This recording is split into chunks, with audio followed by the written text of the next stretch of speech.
So, have you ever felt just completely exhausted by your own life, even when, everything looks totally fine on paper? Well, welcome to This Explainer.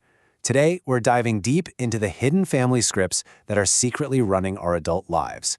If you've ever felt kind of trapped in a specific role, whether that's in your family or, honestly, even at work, you're absolutely going to want to stick around for this one.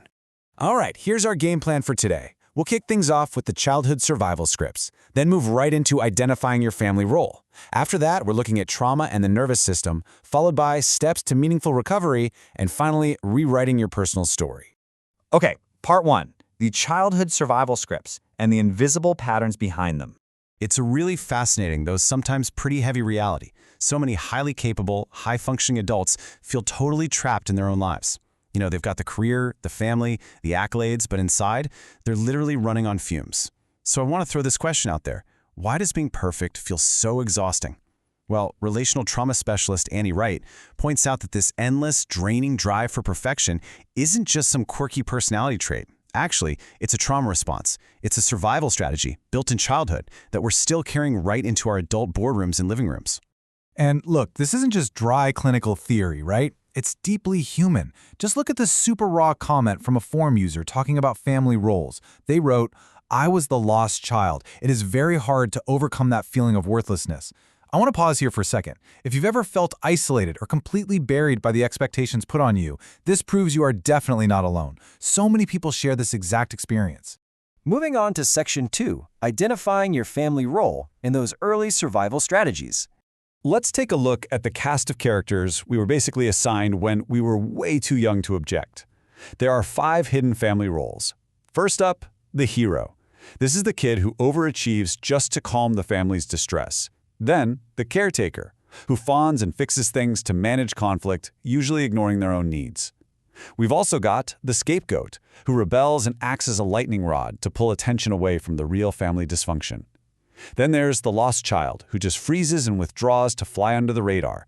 And finally, the mediator, constantly juggling opposing forces to keep the peace. The huge takeaway here? These weren't personality choices. They were incredibly smart, emotional survival strategies that your childhood brain whipped up to survive a chaotic environment. Now this is super interesting when we compare two roles that seem like total opposites. On one side, the golden child, or the hero, put on a massive pedestal and praised for being perfect. On the other side, the scapegoat, who gets all the blame and criticism. Society usually sees them as polar opposites, but actually, scratch that, they're really just two sides of the exact same trauma coin. Both the perfect golden child and the rebellious scapegoat are stripped of who they authentically are. They're just performing a function for a dysfunctional system, and honestly, both are really suffering under the weight of that performance. And the fallout from this is incredibly real. Check out this wild statistic. For every single additional adverse childhood experience, a person faces a 52% increased odds of developing a psychiatric disorder in adulthood. 52%. That data really validates that childhood adversity, including the chronic stress of playing these rigid family roles, has a massive, measurable impact on our mental health as adults. All right, Section 3, trauma and the nervous system. Let's look at the physical science. So why can't we just think our way out of these roles? Well, it comes down to physical science. We need to look at two clinical terms. First, role rigidity. This is when that old family role keeps dictating your adult identity long after you've moved out and the whole environment has changed. Second is procedural memory. That is your body's implicit, automatic knowledge of how to act just to stay safe. Put them together and it means your nervous system is literally running outdated software. You're automatically acting out a script for a dynamic that doesn't even exist anymore, simply because your body remembers the physical feeling of that old survival tactic. This is John Bowlby's attachment theory in action, and it's wild to see. Take Roshni, for example. She's a senior engineer and a total caretaker. Her internal rule is, if I see it, I fix it. Because of her procedural memory, her body literally braces to catch falling objects at work before anyone even asks for help. She's solving problems before they even happen. Then we have Kendra, an attorney, and the classic scapegoat. Her nervous system expects conflict so much that she physically braces for blame before a deposition even starts. Heart rate spikes, muscles tense. Neither of them is consciously choosing to do this. Their physical reactions are completely hijacked by procedural memory. Which brings us to Section 4, steps to meaningful recovery and actually healing your system. Okay, now that we get the neuroscience, how do we actually fix this enmeshment in our nervous system? I absolutely love this quote from Annie Wright. She says, "You are not becoming your abusers. Your nervous system just never learned the difference between then and now." Man, if you've ever beaten yourself up for falling back into old habits, please let this lower your defenses. You are not broken. There's nothing wrong with your personality.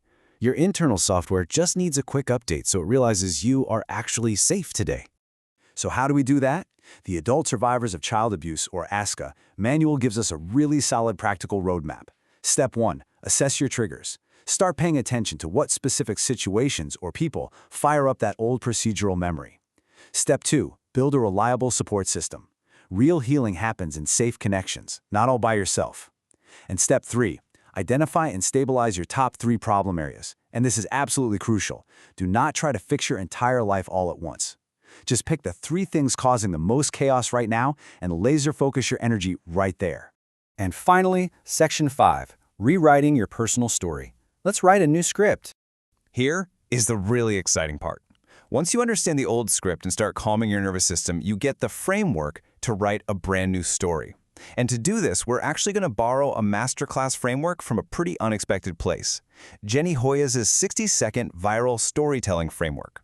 I know, it sounds crazy, but Hoyas uses this exact structure to get billions of views online. And if you look under the hood, the psychology of how it hooks attention and drives a story is exactly what we need to break out of our dysfunctional family scripts and intentionally author who we want to be. Let's break down how this 60-second viral framework maps onto your own life. At the 0-second mark, we have the hook. For you, this is that sudden moment of awareness, asking a surprising question that stops your old autopilot behavior right in its tracks. Then, at 20 seconds, progression. This is your constant, deliberate movement toward a goal. Think of it like taking those ACK recovery steps we just talked about. At 40 seconds, conflict. Make no mistake, the minute you stop playing the hero or the caretaker, there is going to be tension.